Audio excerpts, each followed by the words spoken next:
Okey.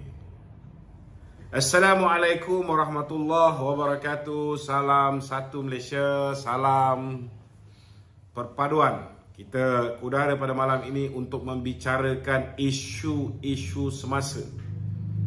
Saudara, malam ini saudara yang jadi hangat di pasaran, laris macam pisang goreng ialah tentang isu bila mana Nurul Izzah dalam satu wawancara mendedahkan bahawa beliau telah dilantik oleh bapanya, Perdana Menteri Malaysia ke-10 Datuk Seri Anwar Ibrahim sebagai penasihat ekonomi dan keuangan kepada Perdana Menteri. Jadi kecoh lah, semua orang bising kan. Cuma yang bising ni tuan-tuan, dia orang tak tahu bahawa dia ada banyak jenis penasihat. Malam ni saya nak cerita dengan tuan-tuan. Apa jenis-jenis penasihat yang ada? Biasanya kalau penasihat kepada Perdana Menteri ni tuan-tuan, dia grade dia turus 3 tuan-tuan. Turus 3. Bukan jurusan A, bukan jurusan B, jurusan C bukan. Tapi kalau standard penasihat menteri pun dah biasanya dapat turus 3. Turus 3 memanglah gaji puluh ribu. Memanglah ada kereta, ada driver, ada allowance dan macam-macam. Ada akses untuk maklumat itu, maklumat ini, boleh panggil mesyuarat tu, mesyuarat ini, apa semua sekali. Saudara, dalam penjawat awam ni dia ada dua jenis penjawat awam. Satu contract of service, satu contract for service. Ketika saya berada di Jabatan Haiwan Khas dulu, saya mula-mula dilantik sebagai panel pemikir Jabatan Haiwan Khas, contract of service. Apa maksud of service ni tuan-tuan? Maknanya saya ni macam part time dengan kerajaan. Saya tak payah punch card. Ini mula-mula saya dilantik sebagai contract for service, untuk khidmat saya tuan-tuan. Bila saya memberikan khidmat saya sebagai panel pemikir jasa secara contract for service, bila saya bagi contract for service ni, saya tak payah punch card setiap pagi, saya dapat gaji setiap bulan, kontrak saya di renew setiap tahun, lepas tu ada gratuity, saya masih boleh berniaga. Ini dipanggil contract for service, hanya untuk khidmat saya. Saya tak payah punch card masuk pukul 8 balik pukul 5, tak payah. Ada kaki tangan awam, biasanya kaki tangan awam dia contract of service. Contract of service ni dia kena punch card tuan-tuan, dia dibayar gaji tiap-tiap bulan, dia ada allowance kerajaan apa semua. Dia terikat dengan semua sekali perkara-perkara yang berkaitan dengan kod etika penjawat awam. Tuan-tuan ada yang berpencen, ada yang mengambil option untuk bak kata orang tu, mengambil option untuk memilih untuk mencarum di dalam KWSP. Itu pilihan, tak kisah, tak ada masalah. Okey. Yang keduanya, itu yang pertama, pertama contract for service, itu macam part time, satu lagi contract of service. Dua-dua ni dia dapat perks, dia dapat gaji, dia dapat allowance, dia dapat kereta. Kalau grade jurusan C, dia dapat kereta, dia tak ada driver. Kalau jurusan B, dia ada kereta, dia ada driver, kereta 2.0. Sekarang ni ada yang jurusan B dia dapat 1.5 punya X70. Kemudian kalau terus jurusan A ni dia dah dapat 2.4 punya kereta. Turus 3 pun lebih kurang sama, dapat 2.4 punya kereta. Okey. Persoalan dia, yang Nurul Izzah ni tuan-tuan, yang kita nak kecoh pasal apa? Dia bukannya dilantik dan dibayar gaji seperti mana kaki tangan awam yang contract of service for service ni tuan-tuan. Dia hanya jadi penasihat kepada bapak dia. Yang dipertanggungjawabkan untuk menjaga tentang hal ehwal keuangan dan juga ekonomi. Tidak ada gaji. Sama macam bapak dia, Datuk Seri Anwar Ibrahim. Datuk Seri Anwar Ibrahim, untuk makluman tuan-tuan, ialah Perdana Menteri pertama Malaysia yang tak ada gaji. Macam itulah anak dia. Dia penasihat saja. Tetapi beza dia tuan-tuan, bapak dia sebagai anggota pentadbiran ada kuasa. Ada kuasa. Dia boleh panggil mesyuarat, dia boleh buat keputusan. Walaupun tak ada gaji, dia boleh panggil mesyuarat buat keputusan. Tapi Nurul Izzah ni tuan-tuan, tidak ada punca kuasa. Dia tidak boleh panggil orang mesyuarat, dia tak boleh mempengerusikan mesyuarat, apatah lagi membuat sebarang keputusan. Dia hanya bagi nasihat pada bapak dia. Ada orang tanya saya kan, apa ni, kenapa daripada berpuluh juta, ada orang ni, adakah Nurul Izzah seorang yang layak? Saya nak beritahulah, memang betul daripada berpuluh juta ni ramai yang layak. Memang ramai yang layak tuan-tuan. Tetapi Nurul Izzah ni bukannya tak ada kelayakan langsung. Ramai tak tahu bahawa dia ni dulu mula-mula dia belajar dekat Universiti Petronas di Trono. Saya masih ingat lagi, tapi last kali dia kena pindah pergi ke Universiti Tenaga dekat dengan Serdang sana.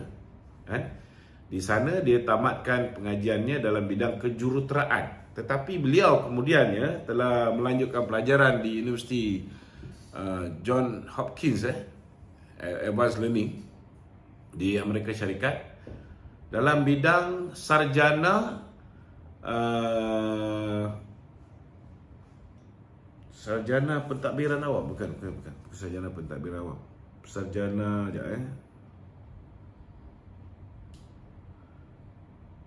dasar awam, public policy, tuan-tuan. Memang betul lah, ramai orang yang boleh di-hire oleh Datuk Seri Anwar Ibrahim. Tapi nak buat macam mana tuan-tuan? Datuk Seri Anwar Ibrahim ni mewarisi sebuah kerajaan yang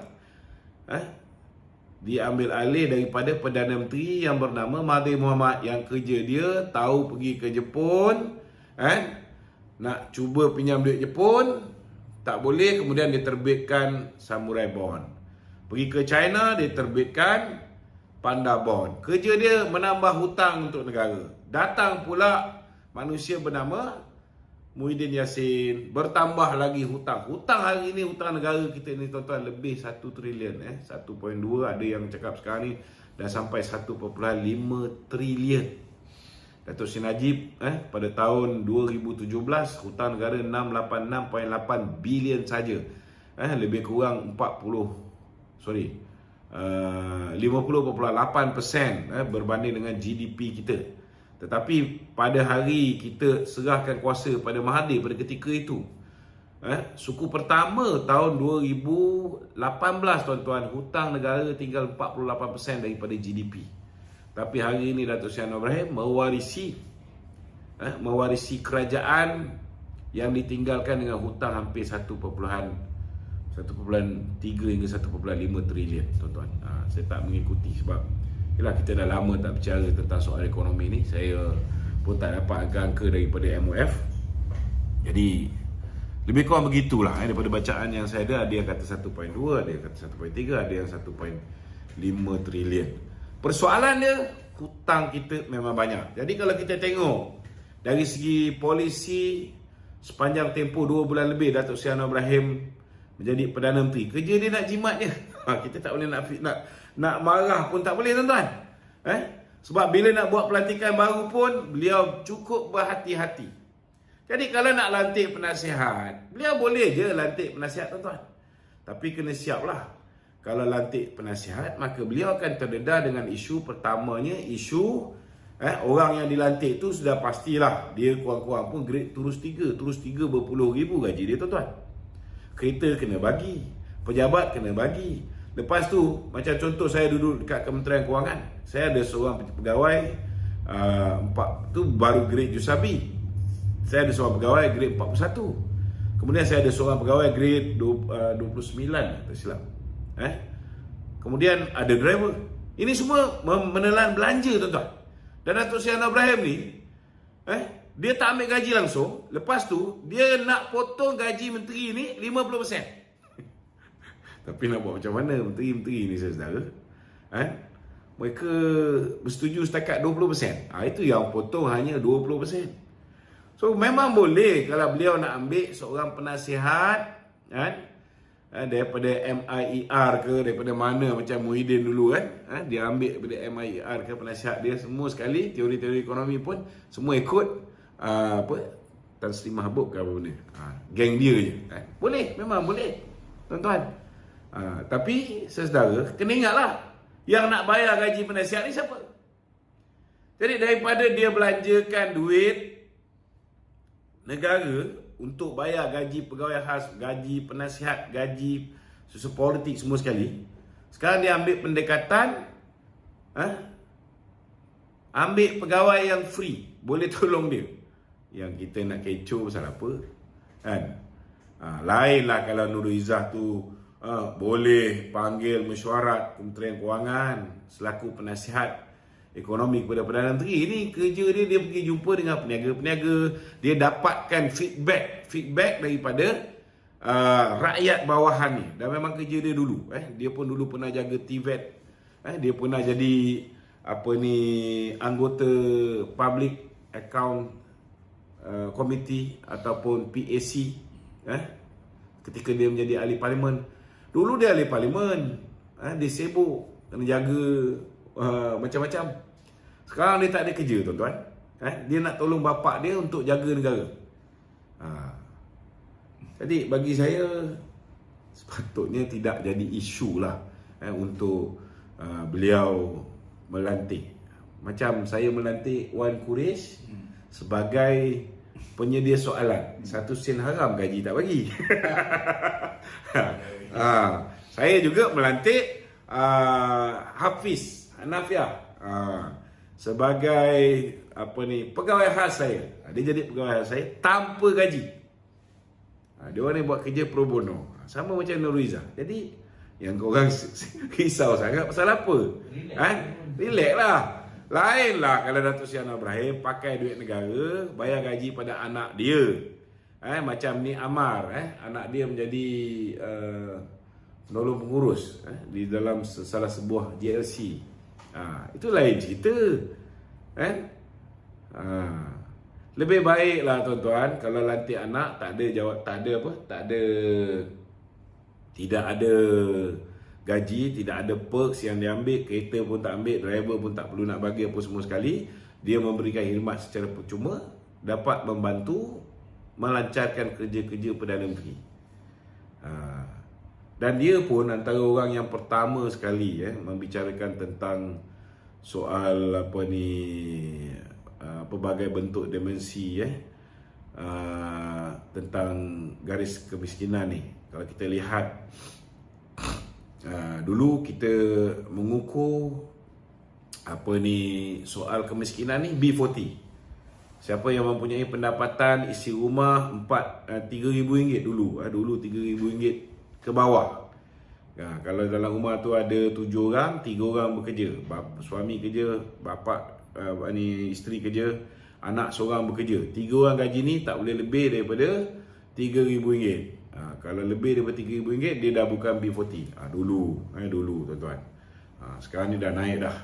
Dah naik. Dan sekarang ni kadar miskin Tegar dah jadi RM2,208. Ini ketika zaman Datuk Seri Ismail Sabri.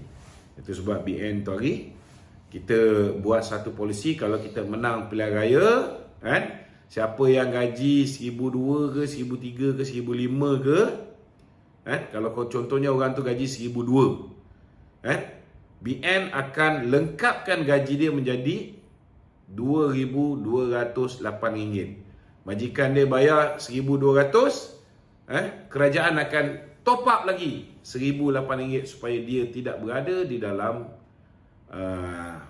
di bawah paras miskin Tegar. Tapi nak buat macam mana? Kita nak buat benda yang baik. Rakyat tak nak terima. Rakyat nak juga Foolish. Foolish. Dapatlah 300, 500, ada yang sampai 1000 kat Paguh tu, dekat Larut kan. Tetapi mereka korbankan masa depan mereka untuk tempoh 5 tahun. Nak buat macam mana? Ni pilihan rakyat. Nasib baik tuan-tuan, PN tak jadi Perdana Menteri. Kalau PN jadi Perdana Menteri, lingkup tuan-tuan. Ada benda saya setuju tentang pandangan Datuk Seri Anwar Ibrahim, kan? Ada benda saya tidak berapa setuju. Ini kena faham. Contohnya, polisi dia gaji menteri potong. Kalau ikut saya kan, bagi saya gaji menteri ni patut naik lagi. Sebab kalau gaji menteri rendah tuan-tuan, maka menteri-menteri ni dia bukan semua pegawai macam Datuk Seri Anwar Ibrahim, kan? Menteri-menteri ni saudara, kalau gaji mereka rendah, mereka nak serve rakyat susah, last kali mereka menjadi menteri yang korup. Itu sebab di Singapura mereka memberikan gaji yang tinggi untuk Perdana Menteri, timbalan Perdana Menteri untuk menteri-menteri mereka. Saya lebih setuju pendekatan Singapura. Datuk Seri Anwar Ibrahim ni saudara, dia bukan macam setengah orang, macam contohlah macam Muhyiddin Yassin. Dia nak kuasa tu tuan-tuan supaya dia boleh rembat duit negara. Datuk Seri Anwar Ibrahim ni dia nak kuasa supaya dia ada, bila dia mati ni orang menghargai jasa dia. Dia buat penyimatan terhadap perbelanjaan negara dan sebagainya. Tapi tak semua orang boleh buat macam dia. Ini tuan-tuan kena faham. Muhyiddin Yassin kita lihat, bila dia dapat kuasa jadi Perdana Menteri, untuk pastikan kuasa dia tak hilang, untuk elakkan daripada orang buat undi tak percaya pada diri dia, dia sanggup tuan-tuan lockdown satu negara. Dan ketika tempoh lockdown ni saudara, kita lihat bagaimana Muhyiddin buat duit saudara, dengan meluluskan lebih daripada 600 bilion projek dalam tempoh darurat tuan-tuan. Kerana bila tempoh darurat tu berlaku, mereka menggunakan akta darurat, kanun acara darurat, di bawah kanun acara darurat. Setiap perbelanjaan itu boleh dibuat tanpa dibentangkan di Parlimen.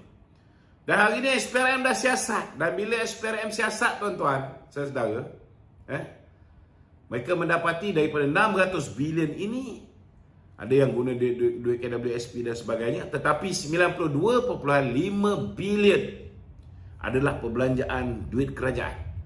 Dan mereka fokuskan kepada itu juga. Tak bermakna yang baki lagi 600 ni langsung tidak ada salah guna kuasa tuan-tuan. Tak bermakna. Yang 92.5 bilion ini pun tuan-tuan, hari ini dah macam-macam keluar. Hari ini tular. Cuma saya dulu ada connection dengan SPRM. Sekarang ni semenjak kita kalah ni dah terputus. Jadi saya tak boleh nak berhubung dengan pihak SPRM untuk dapatkan. Saya tahu bahawa akaun Bersatu beku, akaun beberapa parti politik dah beku. Akaun, kalau tak silap saya, Yayasan Muhyiddin Yassin pun dah beku. Saya nak cek dengan SPRM, betul ke seperti mana yang tular di dalam akaun PPBM 3.37 bilion. Masya Allah tuan-tuan. Saya tak dapat nak cek sebab dulu kita ada kawan di SPRM, sekarang ni ada sedikit terputus hubungan. Saudara, kita tak boleh nak cek. Begitu juga dengan ada yang dalam senarai yang tular hari ni kata PAS ada 700 juta, PAS Kedah beratus juta, PAS Terengganu, PAS Kelantan. Duit banyak, tapi ketika banjir baru ni apa dia buat? Saudara, ini amat-amat menyedihkan kita. Dan lebih sedih, pengundi-pengundi yang dapat habuan sedikit mengundi mereka sehinggakan kita kalah di ketiga-tiga negeri ni. Kat Terengganu tu sampai 8-0 kita kalah tuan-tuan. Mereka betul-betul tolak kita kerana apa yang diberikan oleh walaun-walaun PAS ni. Tuan-tuan,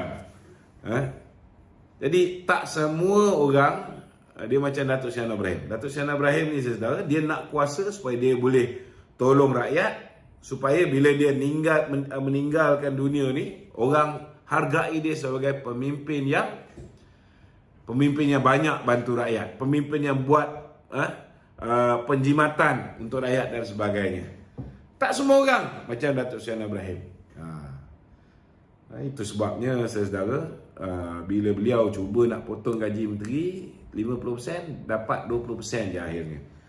Tapi itu pun alhamdulillah, saya rasa memang patut pun. Kalau tanya saya secara peribadi, saya rasa tak patut potong. Kerana mungkin kita nak jimat 20%, 20% tu kalau gaji-gaji menteri berapa sen sangat tuan-tuan. Tetapi kita risau takut bila duit tak cukup, akhirnya menteri-menteri ni buat side income. Itu lagi bahaya tuan-tuan. Itu lagi bahaya. Jadi benda ni mungkin je lah, kita bagi peluang untuk kerajaan ini untuk buat yang terbaik demi rakyat. Okey? Itu mukadimah saya. Sesiapa yang ada sebarang persoalan, bolehlah ajukan soalan-soalan ini di talian 0113595444. 0113595444. Okey, silakan. Okey, bagaimana pula dengan kredibiliti Nurul Izzah sebagai penasihat? Bolehkah bapa dia dengar nasihat itu? Aku kenal Nurul Izzah ni daripada dia zaman universiti lagi lah. Nurul Izzah ni seorang yang tegas. Dia tak peduli lah, senang cerita. Kalau dia nak tegur bapak dia tegur bapak dia. Aku tak payahlah go on detail tapi yang orang boleh nampak dengan mata kasar, orang yang boleh nampak dengan mata kasar, kita tengok dia menang pertandingan naik presiden. Bila dia tak setuju dengan bapa dia letak jawatan. Dia letak jawatan. Jadi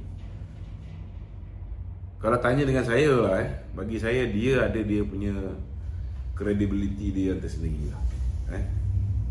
Dia ada dia punya credibility dia yang tersendiri. Maknanya mungkin ada setengah-setengah orang akan mengampu Datuk Seri Anwar Ibrahim. Kau tahulah, pemimpin-pemimpin kita ni, tak kira lah siapa pun, mesti ada orang keliling yang mengampu. Betul tak? Tapi kadang-kadang perlu juga family members ini memberikan nasihat juga kepada pemimpin kita. Sebab bila family members beri nasihat, dia tidak fikir tentang soal kepentingan peribadi dia. Dia tak peduli sama ada Perdana Menteri ni suka ke tak suka dengan cadangan dia. Kadang-kadang pemimpin kita ni kena ada family members yang tegas, yang boleh kasar sikit, yang boleh, yelah, kalau Perdana Menteri kau takkan nak bagi nasihat, nak tegur, contohnya lah teguran. Tak semua orang boleh bagi teguran. Tetapi kadang-kadang untuk menyampaikan mesej, contohnya nak bagi nasihat Perdana Menteri, jangan terlalu careful sangat. Bila kita terlalu careful sangat, terlalu berhati-hati dalam membuat sebarang keputusan, last kali banyak keputusan lewat dibuat. Itu juga merugikan negara. Kau nak suruh siapa bagi nasihat pada Perdana Menteri? Ketua Setiausaha Negara? Ketua Negara pun akan fikir, aku ni silap bagi nasihat, aku punya jawatan ni tak lama. Betul tak? Contohnya apa ni, menteri-menteri parti-parti lain ni nak bagi nasihat pada Perdana Menteri, dia orang pun fikir juga, silap-silap cukup 100 hari. Kalau dia punya KPI tak okey, mungkin ditukar pergi ke kementerian lain ataupun digugurkan sebagai menteri. Betul tak? Jadi kadang-kadang Perdana Menteri juga perlu ada orang-orang lain, senang cerita, yang boleh bergaduh, bertekak dengan dia. Setidak-tidaknya advice itu lebih sincere. And I don't think Nurul Izzah will give an unsincere advice. Definitely dia nak bapak dia tu kelihatan hebat, bapak dia tu disayangi rakyat, bapak dia tu buat benda yang baik untuk rakyat dan disukai oleh rakyat. Mana ada anak yang nak bapak dia dibenci rakyat? Jadi kalau anak dia nak bagi advice, as long as advice itu tidak perlu dibayar oleh kantung pembenaran negara, why not? Kan? Bukan ada punca kuasa pun. Bukan boleh panggil mesyuarat ke, boleh mempengerusikan mesyuarat ke, boleh membuat keputusan meluluskan apa-apa. Tak ada. Tidak ada. Okey? Okey tu, ada orang tanya tu Dulu Peja tu pernah jadi penasihat pada Perdana Menteri tu. Betul. Dia dibayar ke tu? Peja penasihat Perdana Menteri bertaraf menteri. Maknanya gaji dia gaji menteri. Bukan setakat gaji dia gaji menteri. Dia ada dia punya setpol dia. Dia ada semua sekali yang menteri dapat, dia dapat. Itu yang dipanggil penasihat bertaraf menteri. Jadi kalau Peja yang kerja dia dancing je boleh dilantik oleh Muhyiddin menjadi Penasihat. menjadi penasihat pada Tan Sri Muhyiddin. Kalau Anwar nak lantik Nurul Izzah dengan khidmat dia secara pro bono, free of charge, tak ada sebarang gaji, tak ada perks yang dia dapat, dan tak ada punca kuasa. Apa benda yang kita nak bising? Kan? Okey. Okey tu. Dulu juga PN pernah melantik satu duta tu duta special tu ke Timur Tengah. Gaji. Itulah dia. Ketika duta Timur Tengah yang bernama Tuan Guru Al-Fadil Ustaz Tan Sri Tan Sri Tuan Guru Al-Fadil Ustaz Haji Hadi Awang menjadi duta Timur Tengah yang langsung tak pernah menjejakkan kaki di Arab Saudi ketika dia menjadi duta. Tak ada pun aku tengok orang PN ni meroyan bising makan gaji buta, tak ada. Boleh pula. Bertaraf menteri juga tu. Yang orang bising dulu bila terlalu ramai penasihat bertaraf menteri, ni, orang marah pasal apa? Orang marah sebab duit negara terpaksa dibelanjakan untuk accommodate orang-orang politik. So kalau misalnya pelantikan itu tidak melibatkan implikasi kewangan, so tak ada masalah. Siapa pun boleh bagi nasihat. Kita pun sekarang tengah bagi nasihat pada Perdana Menteri. Cuma secara pro bono, tak ada gaji apa-apa. Perdana Menteri nak dengar tak dengar, itu pulang pada Perdana Menteri. Betul tak?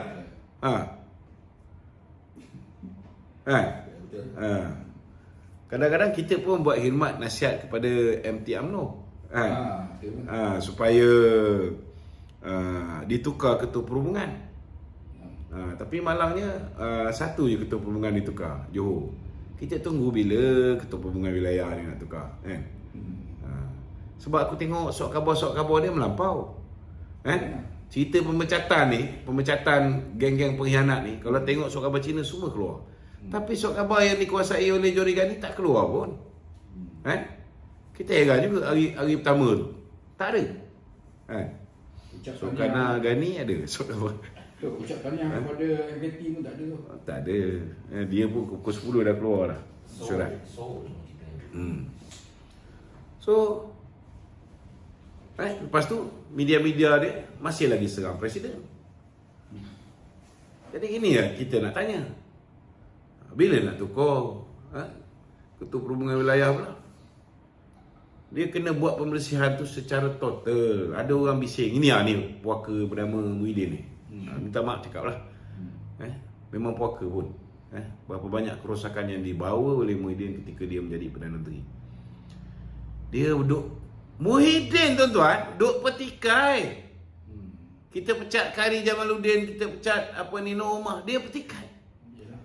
Dia lupa, dia sebagai Presiden Parti, dia pecat siapa? Pengasas Bersatu pun kena pecat dengan dia. Lepas tu ada cakap, UMNO demokrasi dah mati, kepala otak dia. Aduh, tiba-tiba UMNO punya demokrasi dah mati. Padahal parti dia pengasas parti dia pun dipecat. Kawan-kawan UMNO tak pernah pun pecat pengasas parti kita. Pengasas parti kita kecewa, keluar parti. Dia buat parti dia sendiri. Anak dia pun sama juga. Keluar parti, join 46. Cucu dia baru kena gantung. Kejap lagi kita nak cerita pasal cucu dia ni. Belum keluar parti, tapi baru kena gantung. Baru kena gantung, tuan-tuan. Itu pun macam-macam lah dia orang cakap. Tak cermat lah. Itulah inilah. Kejap lagi kita ulas, tuan-tuan. Tapi persoalan dia, saya nak beritahu tuan-tuan. Setidak-tidaknya, tuan-tuan, saudara, Datuk Zahid ni, dia dah selamat, dia dah jadi pengurusi, dia jadi Presiden UMNO balik dah. Dah confirm jadi Presiden UMNO. Dia tak perlu takut dengan Norma apa benda ada. Dia tak perlu takut dengan Khairi Jamaluddin. Dia dah menang dah.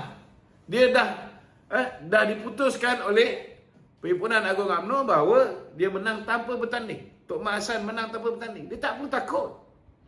Yang takut nak berhadapan dengan pencabar ni siapa? Muhyiddin. Sebab bila Mukris Mahathir, tuan-tuan, isi borang bertanding jawatan presiden, apa dia buat, tuan-tuan? Muhyiddin pecat Mukris Mahathir. Dia takut bapak Mukris letak orang lain, dengan bapak-bapak Mukris pengasas parti pun kena pecat.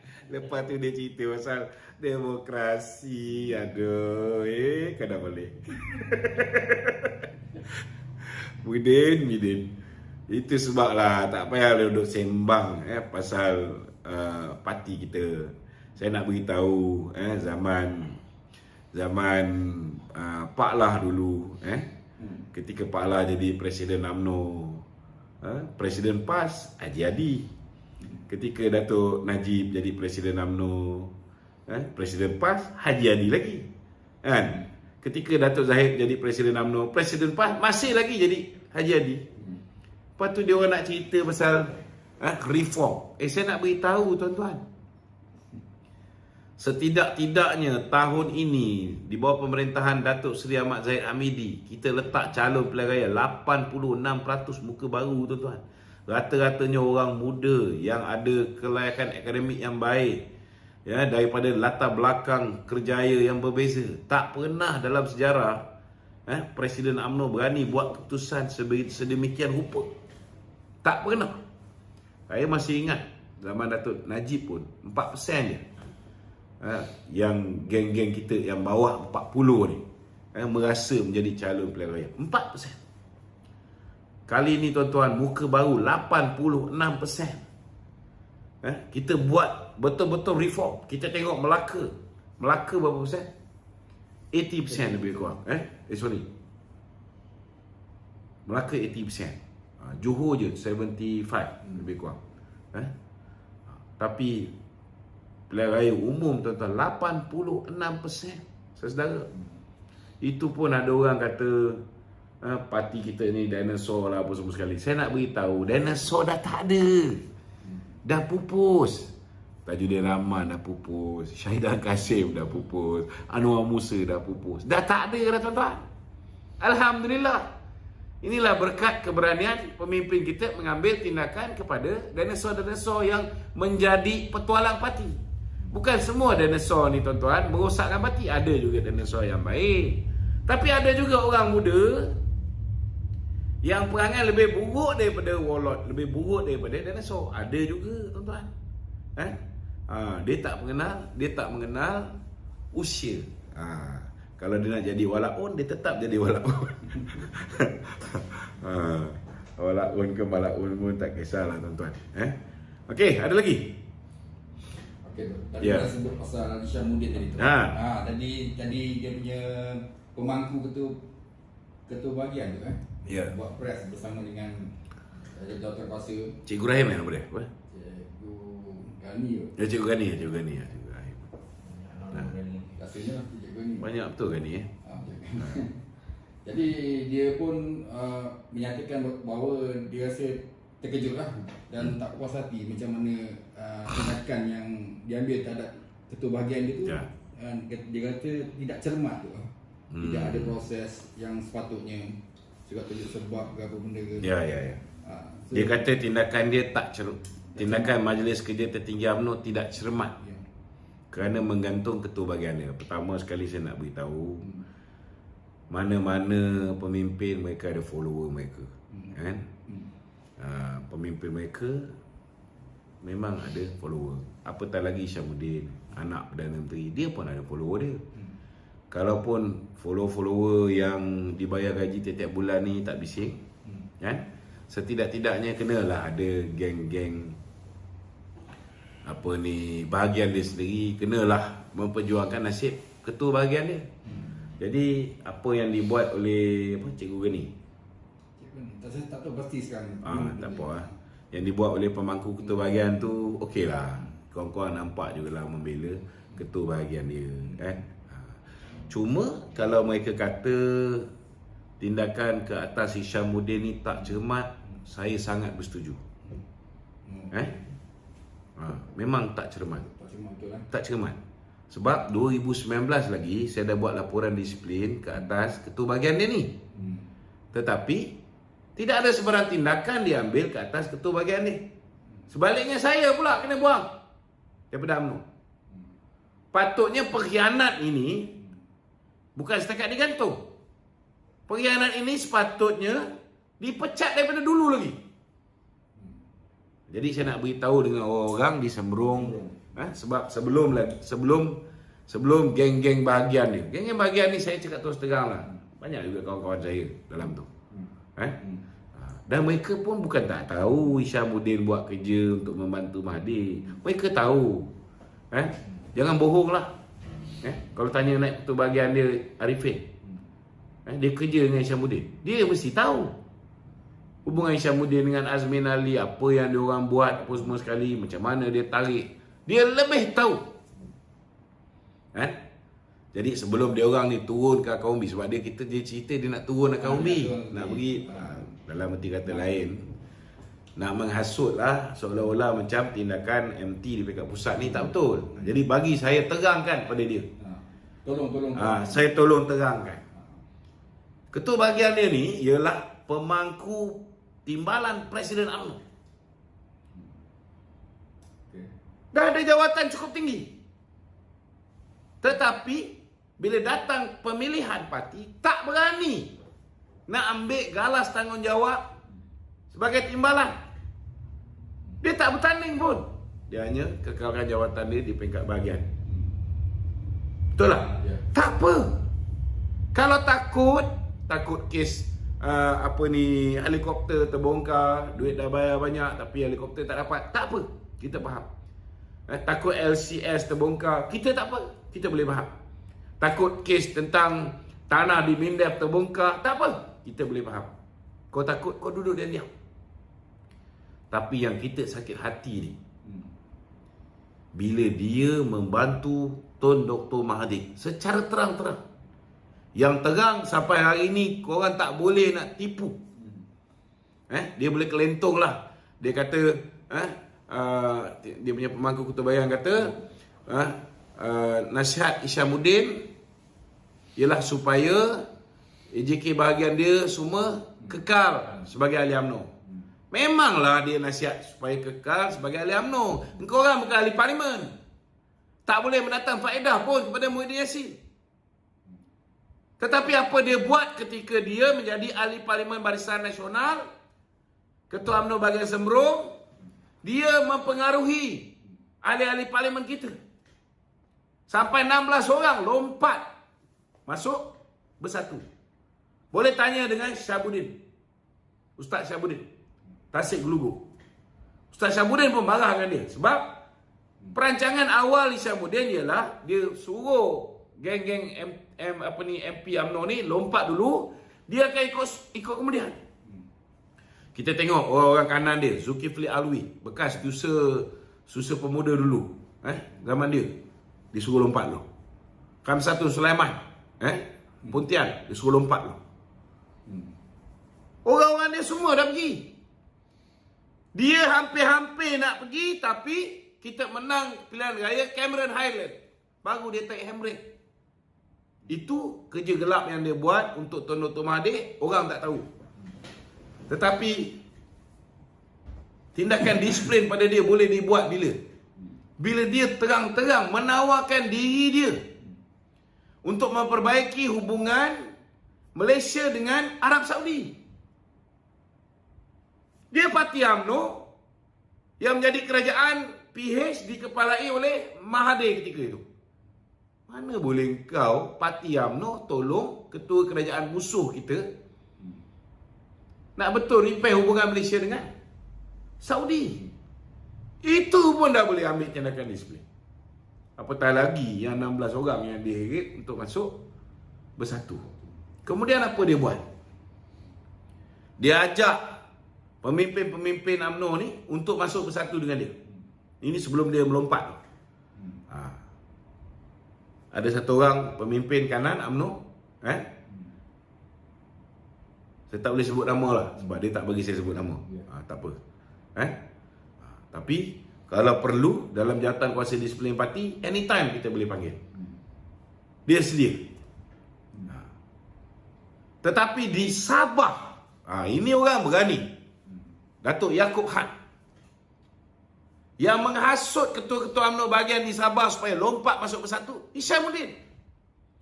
Sampaikan bekas setiausaha akhbar dia, setiausaha politik dia, Datuk Akbar Han, marah kerana anak dia, Firdaus, juga menjadi mangsa. Ketua UMNO bahagian Batu Sapi dah lompat pergi ke bersatu, last kali Hishamuddin tak pergi ke bersatu. Dia pun marah. Nasib baiklah sekarang ni anak dia dapat jadi Timbalan Menteri.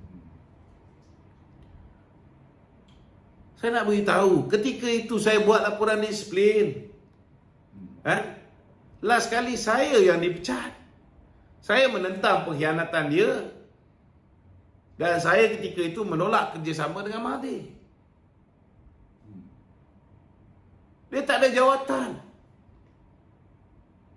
Last kali kes dia ditutup. Saya pula tanpa dibawa pergi ke jawatan kuasa disiplin parti, saya dipecat. Ada kita tengok Datuk Seri Ismail Sabri keluar jawapan berjela-jela mengatakan ini tidak mengikut prosedur. Ada? Tak ada. Sebab masa tu dia nampak dia nak jadi menteri. Ada Ismail Sabri cakap apa-apa? Tak ada. Ada Nur Omar cakap apa-apa? Tak ada. Ada Kari Jamaluddin mempertikaikan? Tak ada. Apatah lagi Hishamuddin, lagilah dia suka aku kena pecat. Sebab aku buat laporan disiplin ke atas dia. Betul tak? Ada dia orang pertikaikan, kenapa Lokman Adam, seorang MT yang menang bertanding, kenapa bila dia dipecat dia tidak dihadapkan ke jawatan kuasa disiplin parti? Tak ada. Dan aku pun tak cerita banyak. Sebab aku tahu dalam perlembagaan parti dia ada clause. Ketika ketiadaan Perhimpunan Agung UMNO, Majlis Kerja Tertinggi adalah pembuat keputusan tertinggi ketika tak ada PAU. Dan keputusan MT adalah muktamad dan tak boleh dicabar. Jadi kita nak cabar pun tak guna. Jadi apa aku buat? Aku tahu aku tak bersalah pada pandangan aku.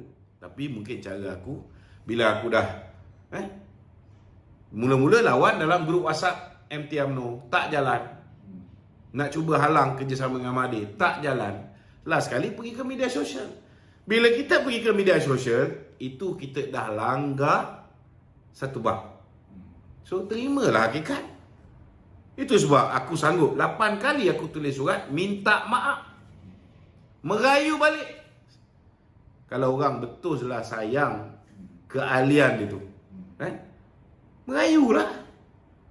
Apa nak kecoh-kecoh, merayu je. Alhamdulillah 8 kali aku merayu. Berapa belas bulan? 19 bulan dipecat. Last kali dapat juga jadi ahli balik. Ni baru kena gantung 6 bulan, aduh. Nak menangis. Come on lah. Kata pejuang. Betul tak? Ada seorang tu. Saya fighter. Oh, fighter. Dulu masa kau pegang jawatan ketua perangan, kenapa tak jadi fighter? Apa jadi seorang yang tamak? Dah pegang jawatan ketua pemuda, pegang lagi jawatan ketua perangan. Dah tak cukup tangan, 2 kerja ni tak boleh buat, kau ambil lagi 1 jawatan. Pengarah ekonomi Perdana Menteri. Last kali hancur boncai, semua kerja tak jalan. Bila kalah pilihan raya, letak jawatan ketua perangan. Nak tunjuk konon-konon dia. Leader by example. Kononnya. Bila saya kalah, saya ambil tanggungjawab. Kenapa tak letak jawatan ketua pemuda sekali? Pengarah ekonomi tak boleh letak jawatan sebab dah memang hilang jawatan tu. Kalah pilihan raya. Tak? Letaklah semua. Lepas tu blame presiden. What is this? Kerana ketamakan kamulah hari ini kita jahanam, kalah pilihan raya. Kamu tak buat kerja-kerja penerangan. Fail. Betul tak? Lepas tu buat cadangan. Ni hari ini dia cuba bagi gambaran bahawa dia punya kesalahan ialah kerana dia buat cadangan. Apa yang perlu diperbaiki. Bukan. Engkau diambil tindakan digantung kerana soal disiplin. Soal disiplin bukan soal kau buat cadangan. Kau buat cadangan macam mana pun, walaupun kita tahu kau hanya pandai cakap, implementation tak ada. Kita tak heran. Kau buatlah cadangan banyak macam mana. Tak ada masalah. Buatlah cadangan. Nak beza pandangan? Boleh. Parti tidak pernah menghalang seseorang itu berbeza pandangan. Berbeza pandangan, tak ada masalah. Tetapi jangan langgar disiplin parti. Bila kau langgar disiplin parti, maka bersiap sedialah berhadapan dengan konsekuensi. Kalau rasa, ini tidak tepat tindakan ni, maka merayulah. Merayu. Bukan tak boleh merayu. Ini kata, kenapa saya nak merayu? Saya tak bersalah. Kalau nak kirakan aku pun tak bersalah. Kalau aku rasa ikut aku, aku takkan merayu. Aku tahu apa yang aku cakap tu betul. Kita tak boleh kerjasama dengan mamak bendara bernama Mahathir. Kalau kerjasama memang jahanam UMNO ni. Belum kerjasama dengan Mahathir, kerjasama dengan Muhyiddin pun kita dah jahanam. Aku tahu aku betul. Tapi kita sedar juga cara kita kasar. Habis kalau kau tak boleh cakap bisik-bisik dah tak jalan, cakap dalam grup WhatsApp tak jalan, kena pergi media sosial. Bila pergi ke media sosial, itu boleh didefinisikan sebagai memburukkan parti. Kita mendedahkan ada pertelingkahan, perbezaan pendapat secara terang-terangan, memberikan imej yang buruk pada parti. So I got to accept the fact I'm being sacked from the party. Demi kebaikan tu. Kerana buat macam mana, memang demi kebaikan. Tapi kadang-kadang that's the price that you got to pay. Memanglah kena pecat. Tak semestinya bila kita berjuang jalan yang betul, laluan kita cantik je. Weh, banyak rintangan kan. Nak jadi calon DUN tak jadi, nak jadi calon parlimen tak jadi kan. Last kali tak tahulah, mana tahu jadi calon suami pula.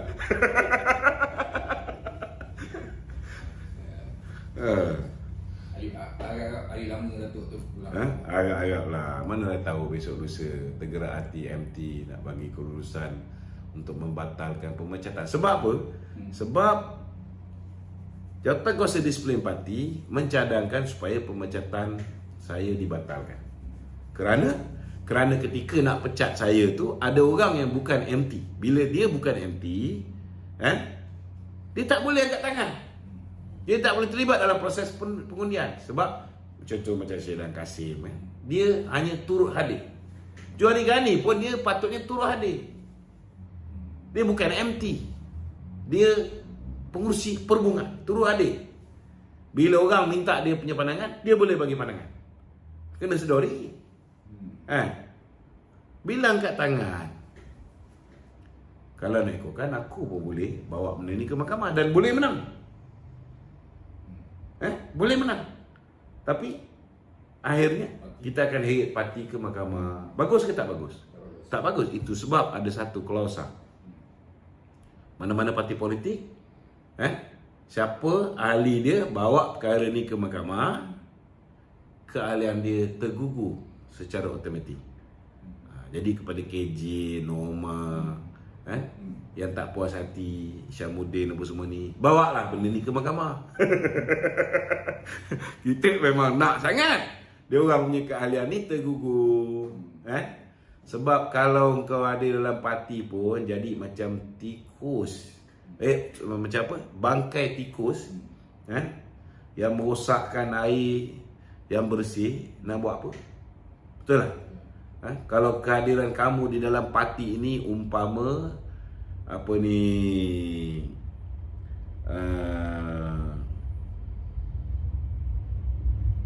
apa nama? Musang berbulu ayam. Kita mesyuarat, setiap mesyuarat kita semua Muhyiddin tahu. Nak buat apa? Betul tak? Kalau kerja kamu jadi gunting dalam lipatan, nak buat apa kita simpan ahli macam ni? Orang-orang semberung tak tahu. Kita dah bagi peluang dah. Presiden malah lantik dia jadi pengurusi, jadi bendahari Barisan Nasional. Kau dah lari setengah jalan, lari daripada perjuangan, Presiden bagi kau tempat jadi pengurusi, jadi bendahari Barisan Nasional. Buatlah kerja betul-betul. Lepas pilihan raya 2015, buat perangai lagi. Ikutkan, kalau parti ni cermat, orang macam Syamuddin dan orang-orang yang bersekongkol dengan dia, semua tak boleh jadi calon pilihan raya. Tapi pasal Presiden ni pemaaf, itu pun orang tuduh dia kuku besi. Padahal Presiden ni terlalu pemaaf. Terlalu pemaaf. Tapi orang kata dia kuku besi. Kuku besi tang mana? Patut Syamuddin tu dah lama dah. Orang-orang yang ikut dia semua sekali. Aku tak nak sebut lah nama seorang-seorang. Tapi cukup lah. Kita tak nak tambah musuh. Cukup. Kalau patutnya digugurkan semua sekali. Tapi hanya beberapa orang. Tapi kesan menggugurkan beberapa orang itu tidak memberi pengajaran kepada yang lain. Maka kali ini dia buat pembersihan. Kalau bagi saya lah, belum lagi secara total. Sebab masih ada lagi pengkhianat dalam. Minta maaf cakap, kat Johor tu masih lagi ada orang yang baling batu sembunyi tangan. Dia mungkin tak bersuara sebab dah ada teguran-teguran. Tetapi orang-orang dia, budak-budak dia masih lagi hentam Presiden, masih lagi cakap tu cakap ni. Betul tak? Betul. Sepatutnya nak ambil tindakan sekali jalan. Tutup mulut dia orang ni semua. Jadi kalau nak kata tak cermat, setujulah. Apatah lagi geng-geng semberung ni, cuba tanya seko-seko. Apa perasaan dia sebelum pilihan raya? Ketua bahagian ini dah tanda tangan berjanji memberikan mandat kepada Presiden untuk memilih kerajaan mana kita nak bentuk dengan siapa. Siapa jadi Perdana Menteri. Kuasa tu dah diberikan mandat kepada ketua parti. Dan sudah berjanji dia tidak pernah menandatangani aku janji lain dengan orang lain dan tidak akan memberikan aku janji ataupun SD kepada orang lain. Tiba-tiba lepas pilihan raya, dia pula jadi orang yang mempengaruhi. Jadi baruah kepada Muhyiddin Yassin, mempengaruhi. Gunakan Maulizan Bujang. Tawarkan 5 juta ringgit untuk setiap ahli parlimen daripada Barisan Nasional untuk memberikan SD kepada Muhyiddin. Ada recorded perbualan Maulizan ni. Lagi tak nak ambil tindakan. Lagi setakat gantung je. Kalau kau cakap dengan aku tak cermat, aku setujulah. Memang tak cermat. Gunting dalam lipatan pengkhianat bangsa ini tak sepatutnya hanya digantung. Dia patut dipecat. Tapi mungkin parti ada benda yang dia fikir. Parti ada benda yang dia fikir. Mungkin kita tak tahu. Mungkin kita tak tahu. Mungkin kerana takut kalau pecat dia, dah tentu dia akan duduk sekali dengan PN dan dia bawa sekali dengan kursi dia. So kita gantung, dia tak boleh bertanding, dia tak boleh apa pun tak boleh, tapi dia tetap dengan BN sebab dia ahli parlimen BN. Betul tak? Lah dia tak boleh tahan, dia kosongkan kursi. Kalau dia tak tahan, dia lompat, kursi dia automatik kosong. Ini mungkin pemberian parti. Kita tak tahu. Jadi kadang-kadang kita kaum bini marah. Marah, kenapa Isyamudin hanya digantung? Kenapa tak dipecat macam KJ? Kena faham. Kena faham bab-bab ni. Ada benda yang keputusan dibuat oleh Jawatankuasa Disiplin Parti yang dipersetujui oleh MT. Ini pun satu lagi bab ni. Ni Mai Sabri ni. Dia kata MT tak ni, Jawatankuasa Disiplin Parti tak pernah mensarankan. Dah berpuluh tahun dah benda ni. Macam mana Ismail Sabri kata tak pernah Jawatankuasa Disiplin Parti memberikan sebarang saranan. Bila dah disiasat oleh Jawatankuasa Disiplin Parti, disarankan pecat atau gantung. Parti di peringkat MT yang akan memutuskan setuju tak dengan cadangan tu. Kalau cadangan suruh gantung, MT setuju gantung. Kalau cadangan tu pecat, MT setuju pecat. Semenjak bila benda ni tidak ada dalam perlembagaan parti? Dah berpuluh tahun daripada zaman Ismail Sabri setiausaha politik pada Sabaruddin Cik. Ketika itu Sabaruddin Cik merupakan Susah Agung UMNO. Dia tahu. Apatah lagi sebagai naib Presiden UMNO, takkan dia tak tahu bahawa MT boleh buat keputusan tanpa dapat saranan ataupun show daripada lembaga disiplin. Contoh yang jelas, aku tak bawa benda ni ke mahkamah sebab aku tahu bahawa memang MT ada kuasa. Aku MT, aku tahulah. Takkan dia naik presiden, dia tak tahu.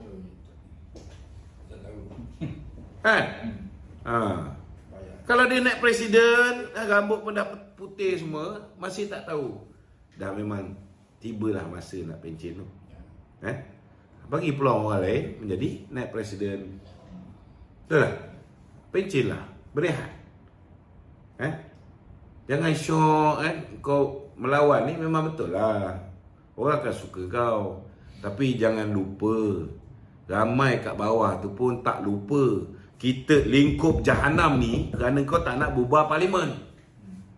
Bila kita menang Melaka, menang di Johor, kalau ketika itu bila presiden suruh bubar, kau bubar, ada tak kita dapat keputusan macam ni? Ketika itu kita masih ada Datuk Seri Najib. Kan cantik, campaign manager ada. Kalaupun orang tak suka dengan poster boy, orang masih lagi pertimbangkan untuk bersama dengan UMNO kerana ada Datuk Najib. Kenapa tunggu Datuk Najib dah masuk penjara baru bubar? Supaya dia tak mengganggu kedudukan Perdana Menteri. Adakah itu tujuan dia? Kita nak bertanya lah. Tanya tak salah. Jadi sebelum ketua bahagian, pemangku ketua bahagian sebelum turun kepada peringkat cawangan-cawangan itu, apa nasihat Datuk kepada ketua cawangan itu? Nasihat saya kepada lembaga disiplin UMNO, tolong pantau. Untuk nasihat. Kalau misalnya dia turun itu dengan membawa mesej-mesej yang salah dan memburuk-burukkan parti, maka sila ambil tindakan disiplin.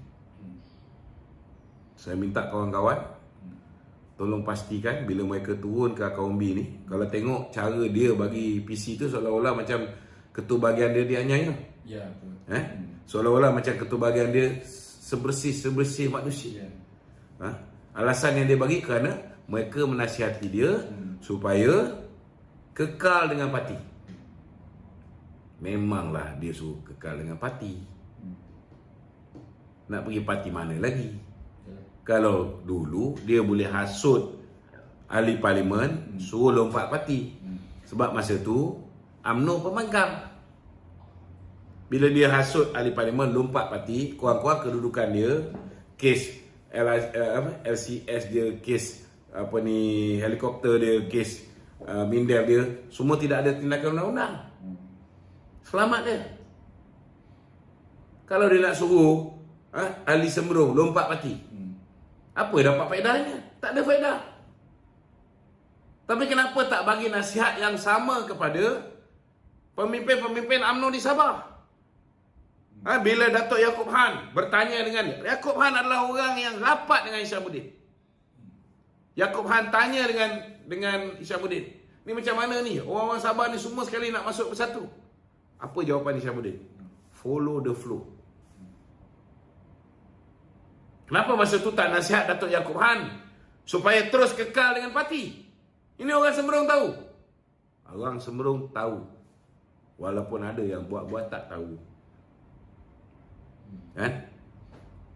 Takkan kau kerja dengan Hishamuddin, kau tak tahu. Mestilah dia tahu. Cuma kadang-kadang dia buat tak tahu. Faham lah? Okey? Okey, parti gerakan tu, fungsi gerakan tu. Gerakan? Dominic Law. Oh, tak kerja tak makan. Dia mengatakan bahawa Datuk Seri Zahid ni nak mahu pasport ni sebab nak pergi bersuka-suka kat negara tu. Dia kata dah pecat, dah tak ada apa ni, dah tidak ada pencabar, itu dalam bahasa Cina. Tapi maksud dia lebih kurang gitulah. Bila dah tak ada pencabar, dia nak pergi enjoy kalau negara. Ini satu bangang punya presiden parti. Ini pengkhianat. Ini antara orang yang paling awal khianat Barisan Nasional. Bila time kau dulu, time menang, kau bersama dengan BN. Bila BN kalah 2018, engkau antara pertama yang lari. Tarik keluar parti. Lepas tu join PN. Ini pun tak tahu berapa lama dia akan dengan PN. Tak apa. Saya dah bagi penjelasan. Datuk Zahid dulu memang pasport dia kena tahan. Tapi bila dia nak pergi ke Mekah contohnya, dia minta pasport dia dapat tak? Dapat? Tak ada masalah. Kalau zaman musuh dia menjadi kerajaan pun, dia minta pasport dapat. Sekarang dia dah jadi Timbalan Perdana Menteri. Kes dia next bulan berapa? Bulan 6 kan? Bulan 6 tak silap saya. So ada berapa bulan? Ada 6 bulan. Bulan 1 sampai bulan 6, 5 bulan lah. 5 bulan. Tak ada kes mahkamah. Takkan dia tak boleh buat kerja dia sebagai Timbalan Perdana Menteri? Takkan dia tak boleh buat semua sekali sebab Datuk Seri Anwar mewakilkan dia untuk jaga tentang apa ni, beberapa aspek tentang kos sara hidup dan sebagainya, tentang yalah hubungan macam-macam lah, termasuklah mungkin hubungan diplomatik dan sebagainya yang memerlukan dia untuk menghadiri apa ni, convention ke, seminar ke, ataupun mewakili Perdana Menteri ke mana-mana. Jadi dia memang perlu pasport dia balik. Bezanya kalau dulu dia pergi ke Mekah, dia dapat kebenaran, dapat pasport dia, pergi ke Mekah, dia boleh lari tau. Sekarang dia Timbalan Perdana Menteri, dia ada entourage dia, dia ada bodyguard dia, polis ikut dia ke mana dia pergi. Sekarang dia ni lagi tak bebas. So apa masalah bagi dia? Pasport. Dia nak pergi mana-mana luar negara, dia boleh pergi sendiri tanpa polis? Tak boleh. Dia kena bawa bodyguard, dia kena bawa dia punya team. Protokol. Betul lah? Polis senang-senang lagi ke? Tak boleh. Apatah lagi lah dalam kes ni aku rasa. Kita tak nak mendalui mahkamah lah, tapi hakim dah pergi tengok rumah yang kononnya dia beli pakai duit yayasan. Rumah tu memang bukan untuk diduduki. Rumah tu satu buat pusat pendidikan dewasa mengajar agama, satu lagi dah jadi tahfiz. Hakim dah tengok dengan mata dia sendiri. Meja Mazlina dah mengakui bahawa dia memang buat kesilapan. Dia silap pilih cek yang bayar kredit kad isteri dia. Kerana kecuaian meja Mazlina. Sepatutnya pakai cek peribadi, dia pakai cek yayasan. Lepas tu Datuk Zahid ketika tanda tangan cek tu, Datuk Zahid berada di Itali. Aku ada dalam mahkamah. Dia berada di Milan menjalankan tugas-tugas Timbalan Perdana Menteri. Jadi siapa yang tanda tangan set? Rupa-rupanya meja Mazlina cop. Maka kita kalau kad raya kan banyak nak sign kan. Maka dia sign Datuk Zahid tu, dia buat dalam bentuk cop. Sijil ke kad raya ke, yang itu dia pakai cop tu. Patutnya bank tu kita boleh question. Macam mana pakai cop tu punya tanda tangan kau boleh luluskan, boleh keluarkan duit. Kalau bank buat kerja dia, tak berlakulah sebarang salah laku. Akibat daripada kesilapan meja Mazlina, silap pilih cek. Dia jaga akaun Datuk Zahid. Satu cek yayasan, satu cek peribadi. Benda peribadi, bayarlah pakai cek peribadi. Bayar kontraktor-kontraktor untuk yayasan punya kerja, bayarlah pakai cek yayasan. Ini untuk bayar kredit kad isteri Datuk Zahid, dia pakai cek peribadi. Cek yayasan. Bukan Datuk Zahid yang buat silap ni, meja tu buat silap. Dan dia dah tarik dah kuasa yang diberi kepada meja Mazlina ni bagi kat Louis & Co. Louis & Co yang ada proper accountant, yang manage semua sekali. Ketika dia berada dalam kerajaan, bukan kemudian tu baru dia buat. Ketika dia berada dalam kerajaan, ketika belum jadi isu pun. Jadi apa masalah?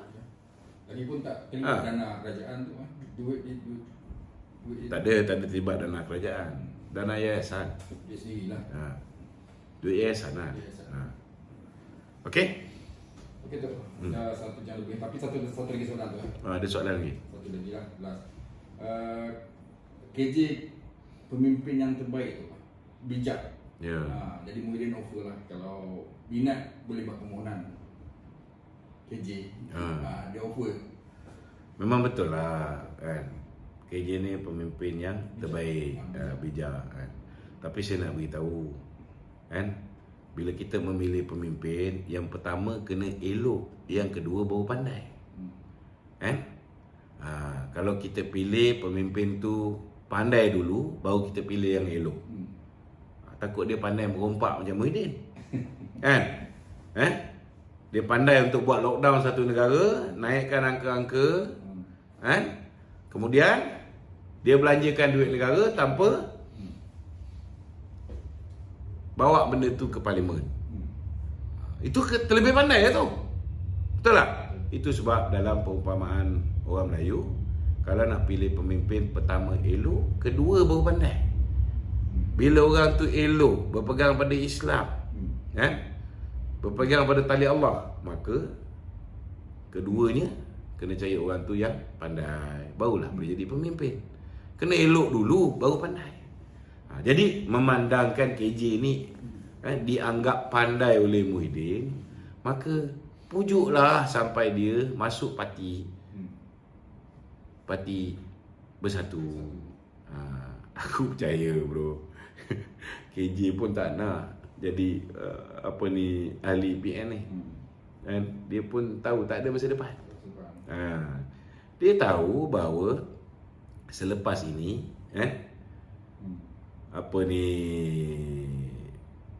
Muhyiddin pun akan jadi kluster mahkamah. Betul tak? Kalau KJ nak join pun, mestilah dia pilih nak join PKR. Kurang-kurang dia selamat kes 100 juta ketika Kementerian Belia dulu. Tak buka, sampai sekarang tak buka. Kat KBS dulu. Kes vaksin ni semua sekali, dapat ditutup. Betul tak? Tapi kalau dia pergi ke Perikatan Nasional, dia sudah officially menjadi pembangkang. Betul tak? Kalau hari ni pun selepas Adam Radlan disiasat, kan? Polis dah tak ni, SPRM dah tahu dah penglibatan Muhyiddin, penglibatan anak Muhyiddin, penglibatan menantu Muhyiddin, dan Adam Radlan ini hanyalah tukang kolek je bagi pihak mereka-mereka ni, bagi pihak Yayasan Muhyiddin, kan? So KJ pun ada otak, takkanlah dia nak masuk Perikatan Nasional. Betul tak? Takkan dia nak buat naya diri dia, kan? Norma pun dia fikir 10 kali juga, kan? Tapi aku rasa mungkin Norma ni, kan, sebab dia nampak macam teringin nak jadi Menteri Besar Selangor tu. Kan? Tak mustahil Norma akan bertanding. Dia akan bertanding atas tiket apa nama? Atas tiket, tak kira lah PAS ke Bersatu ke, supaya dia boleh jadi Menteri Besar dekat Selangor. Tapi KJ, he's not a fighter. Itu sebab kita tengok dia benci macam mana dengan Mahathir pun. Bila Mahathir jumpa Pak Lah masa Pak Lah sakit, Mahathir suruh Pak Lah pujuk dia, suruh bertanding Presiden UMNO. Padahal dia ni benci dengan Mahathir. Aku kenal sangat lah, dulu ketua pemuda aku, dia benci dengan Mahathir. Tapi dia boleh ikut cakap Mahathir. Sebab apa? Sebab Mahathir janji tak akan kacau dia. Dia tak akan kena tindakan mahkamah, kan? So maknanya ini manusia. Tak betul lah dia kata unban apa semua. Bullshit lah. Tak payah sembang. He's not a fighter. He's not a fighter. Dia tak akan join parti pembangkang ni. Buat apa dia nak ambil risiko ketika kita tengok masa PH dulu, dia ikut semua PH punya polisi. Dia balon kita pula. Dia balon Datuk Najib. Last kali dia selamat. Ada kau tengok dia balon Mahathir? Tak ada. Mana ada dia balon Mahathir? Ketika Mahathir jadi Perdana Menteri, ada dia balon Mahathir? Tak ada. Dia takut. He's not a fighter. Biarlah. Sekarang pun dengan cerita dah dapat offer jadi CEO JDT.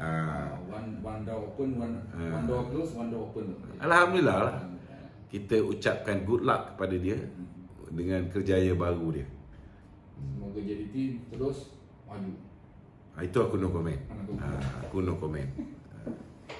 Sebab yalah, mungkin TMJ pun tak kenal lagi Khairi Jamaluddin ni. Budak ni pemalas. Tapi tak apa. Kita bagi peluang untuk JDT mencuba CEO baru ni. Pertama ni I doubt lah. Dia ada duit berbilion, dia nak buat kerja sebagai CEO. I doubt, kan? Tapi tak tahulah, mungkin untuk yalah, lepas ni Sultan Johor akan jadi Yang di-Pertuan Agong, kan? Mungkin dia nampak ini sebagai batu loncatan untuk merapatkan hubungan dia dengan Johor. Mungkin dia boleh buat kerja, walaupun dia dah duit banyak. Mungkin dia dapat sokongan daripada orang Johor pada dia tu. Tak kira lah, tak kisahlah, biar itu hak ke bawah duli tuanku untuk melantik dia. Lagipun je lah, dia dah tak ada kerjaya sekarang ni, daripada dia jadi pelakon. Okey lah tu, dia nak jadi apa ni, CEO JDT. JDT pun bukan kaleng-kaleng punya pasukan yang kuat. Cuma aku risau takut penyokong-penyokong JDT yang terdiri daripada orang yang kena seksa akibat daripada vaksin ni, kan. Takut orang yang masih mengenang bagaimana KJ kata nak menyusahkan hidup orang yang tak nak ambil vaksin ni, takut dia orang ni lepas ni tak nak sarung JDT. Kebarangkalian tu ada. Tapi ini hak ke bawah duli tuanku. Kita jangan pertikaikan. Hak dia, kan? Macam aku cakap lah, tak semua orang tahu perangai KJ, kan? Biar bagi peluang, kan? Bagi peluang dia mencuba, kan? Lagipun dia dah tak ada kerjaya sekarang ni, kan? Macam Anwar Musa, orang dah pencen jadi menteri, tak ada kerja, kan? Dia nak jadi apa, muafakat nasional, biarkan dia, tak ada masalah, kan? Mungkin tuanku nak beritahu kau jaga bola je lah, kau tak payah campur politik. Mungkin juga kan. So TMJ ni dia bijaksana, dia tahulah apa dia buat. Sikit gitu Ni ada orang suruh tanya lah. Adakah institusi kehakiman ni akan berubah setelah pemberhentian Gopal Siram tu? Gopal Siram? Dia dah dah Undertaker? Dah Undertaker. Adakah akan sedikit senario akan berubah? No comment.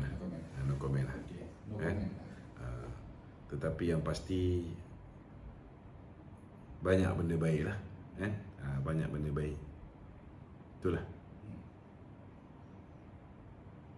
Aku ingat bila tak apalah, kita jangan komen lah. Orang dah meninggal dunia. Okey. Takziah je lah. Okey, kita minta sahabat-sahabat yang berada di rumah tolong sharekan bagi mereka yang bertanya saya. Banyak orang tanya saya tak dapat maklumat. Siapa yang banyak mendapat maklumat melalui broadcast list, saya nak beritahu saya ada 54 broadcast list. Satu grup tu 256 orang. Sekarang ni saya nak hantar satu-satu broadcast list ni makan masa yang lama tuan-tuan lambat. Jadi saya cadangkan tuan-tuan, setiap kali saya hantar link tu, saya akan letak bawah sekali tu link untuk tuan-tuan menyertai Kerajaan Perpaduan 2. Kerajaan Perpaduan pertama tu dah cukup 5,000 orang, tak boleh tambah lagi orang. Jadi Kerajaan Perpaduan 2 ni, tuan-tuan masuk grup tu, setiap kali ada posting daripada saya, ini grup yang mula-mula sekali akan dapat. Jadi tak adalah tunggu sampai besok baru dapat apa yang saya post malam. Itu je lah tujuan dia. Grup tu ada orang tanya, add me dalam grup.